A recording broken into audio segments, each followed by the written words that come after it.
The high one, the continent's tallest peak. It draws hundreds of climbers every year to Talkeetna.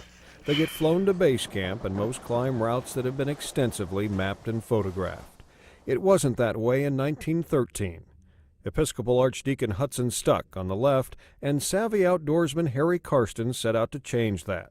Also on the expedition, Walter Harper, pictured at the right, an Athabascan who worked for Stuck in Fort Yukon.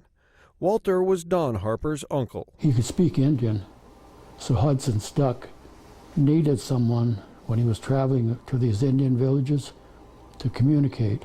The group set out by dog sled from Kantishna near Wonder Lake in the shadow of Denali. While Walter Harper was experienced on a dog sled and working in cold conditions, when he approached Denali, it would be his first climbing experience. To my knowledge, I don't think he had any. I don't think he even climbed anything. The expedition made its way up the Muldrow Glacier, encountering difficult conditions on the steep ridge now known as Karsten's Ridge.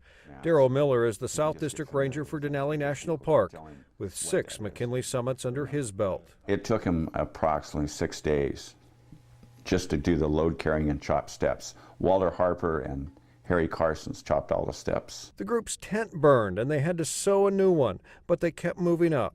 And the night before summit day, 3 of the 4 got sick. Next day, Tatum, Carson's, and Stuck were all sick.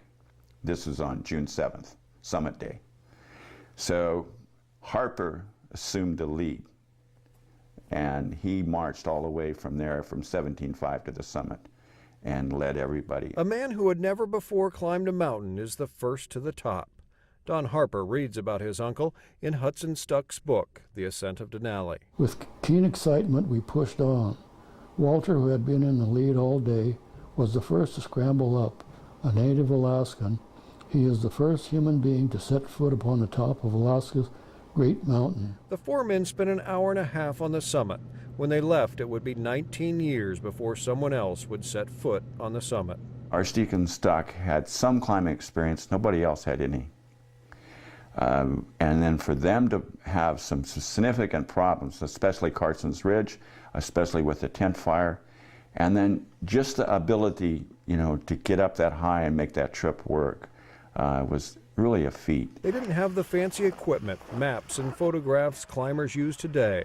Their expedition took 3 months, making it to the top on sheer will, good planning, and cold weather smarts. It wasn't a sport to them, it was the way of life. And for many of us today, getting out in the cold is more of a sport. Or, it's not so much of a way of life. So I think that really set them apart. It's indeed a pleasure and an honor to be up here accepting this award on behalf of Harry Karstens, Robert Tatum, Hudson Stuck, and my uncle, Walter Harper. Thank you for honoring all these great athletes. Thank you very much.